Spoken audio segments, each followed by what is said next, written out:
रात के अंधेरे में जब पूरा गांव सो रहा था, तब एक औरत की चीख ने आसमान को चीर दिया।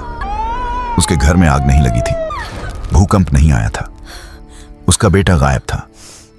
मीरा एक साधारण सी विधवा औरत थी। छोटे से गांव की छोटी सी झोपड़ी में अपने इकलौते बेटे अर्जुन के साथ रहती थी। अर्जुन 7 साल का था, चंचल, शरारती, हमेशा हंसता हुआ। वही उसकी दुनिया था, वही उसकी सांस था। उस शाम मीरा पड़ोसी के यहाँ गेहूं पीसने गई थी। आने में थोड़ी देर हो गई।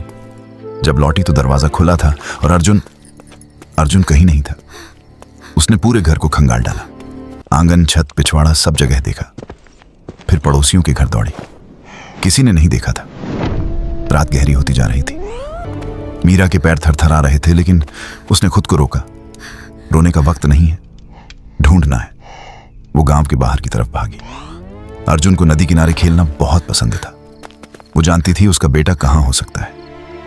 रास्ते में उसे राम सिंह मिला, गांव का सबसे खतरनाक आदमी। मीरा से उसकी पुरानी दुश्मनी थी, जमीन के झगड़े को लेकर। कहां जा रही हो इस अंधेरे में, उसने तंज कसा। मीरा ने जवाब नहीं दिया, आगे बढ़ गई। नदी किनारे पहुंचते ही उसके पैर जम गए। अर्जुन वहां था, लेकिन अकेला नहीं। उसके साथ 2 अजनबी आदमी थे। एक उसका हाथ थामे था, दूसरा उसे कुछ खाने को दे रहा था। मीरा के भीतर एक आग भड़क उठी। वो चिल्लाई नहीं, वो रोई नहीं। वो सीधे उन दोनों के सामने जाकर खड़ी हो गई। मेरे बेटे से हाथ हटाओ। एक आदमी हंसा। अरे जा, यह हमारा भतीजा है। मीरा की आंखें सिकुड़ गईं। झूठ मत बोलो, इसके बाएं कंधे पर जन्म से एक निशान है। क्या तुम बता सकते हो वो कहां है? दोनों चुप हो गए। अर्जुन दौड़कर मीरा से लिपट गया। माँ, ये लोग मुझे टॉफी दे रहे थे और कह रहे थे चलो शहर चलते हैं। मीरा ने अर्जुन को पीछे किया और उन दोनों की तरफ मुड़ी। तभी पीछे से राम सिंह आ गया।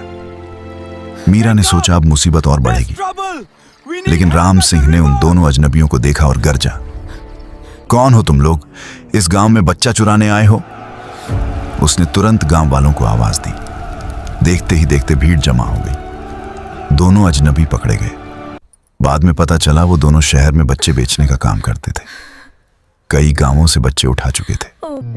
उस रात मीरा फूट फूट कर रोई, लेकिन अर्जुन को अपनी गोद में लेकर राम सिंह चुपचाप खड़ा था।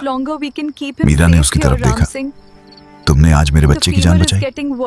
राम सिंह ने नजरें झुका ली। जमीन के झगड़े अलग होते हैं, बच्चा तो बच्चा होता है। उस रात मीरा को 2 बातें समझ आईं। एक माँ की नजर दुनिया की सबसे तेज नजर होती है, और 2, इंसान के भीतर अच्छाई कभी पूरी तरह नहीं मरती, बस कभी कभी उसे जगाने की जरूरत होती है।